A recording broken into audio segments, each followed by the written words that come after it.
Hey everyone, this is Brett Endies, the Dog Savant, dogtrainingla.com. So today I want to talk a little bit about why owner training or human training is so important. What does human training mean? It's not really training them, it's not conditioning people. Well, maybe it is, but it's really just getting people to become more aware, at least in terms of their perceptions they have of their dogs or the environments that they're creating or interactions they're creating that their dogs are perceiving as the causality for why there are issues. And unfortunately, and this is the hardest part of my job, is a lot of these causalities is just people being the way they are.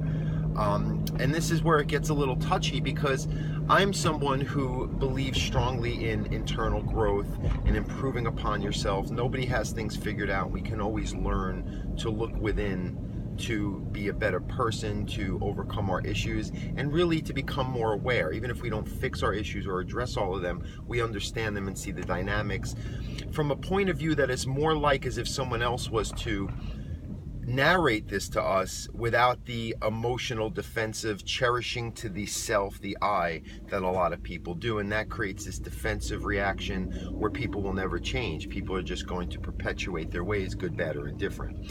And I see this, not too often, because at least when it comes to dogs, people respect what I know and what I understand, and they're willing to hear me and keep an open mind. But every now and then, I'll get people who, everyone and their mothers can see what's going on, but these people, and I think deep down they know too, they're trying to tell themselves otherwise, and the chaos just grows. The overly emotional responses to life are just their way of navigating, and then it just becomes the way they are. Let's talk about operating systems where, people become like these computers where the software gets uploaded, and now this is just how they run their programs and, deal with their daily routines and interactions with other people.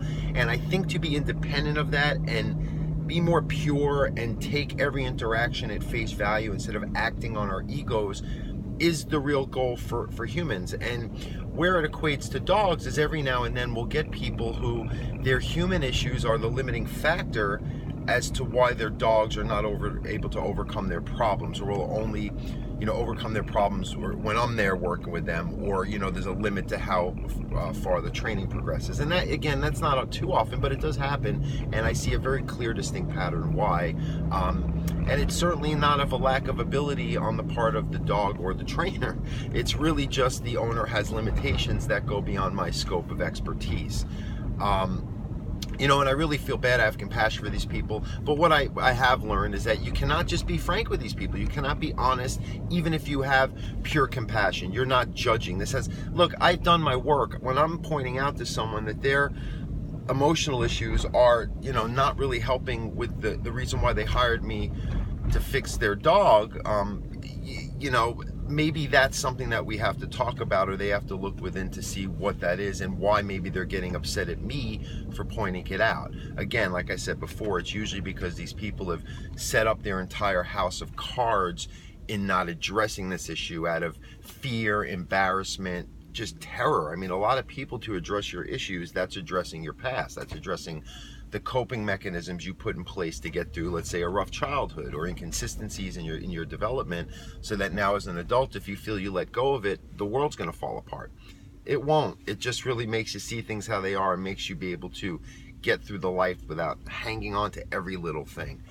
And that's what people do, because when I point out, things that are obvious, they completely freak out and become deluded in their response, and they want to attack me and tell me how it's me. And that's why I make these videos. That's even why I do what I do, because I have enough people hearing me say the same thing to them.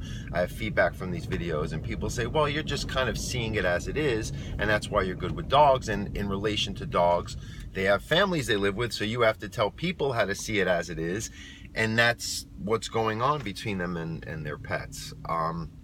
So I just wanted to put that out there without being too specific, but I've had some interesting interactions lately. I don't know what it is. Maybe it's my energy. Maybe it's tax time. I don't know, but I'm going to talk about it because that's what I do, and I'm very confident in that I'm doing very good work that's helping, and it's honest work. It's what I'm saying is not driven by my psychology. It's driven by me pointing out what I see, because I'm in this unique position of being around humans in a very intimate setting for a very, very long time, and I'm pretty good at detecting patterns at this point. Anyway, thanks for watching. Have a great day. Love your dog and love yourself. Bye, guys.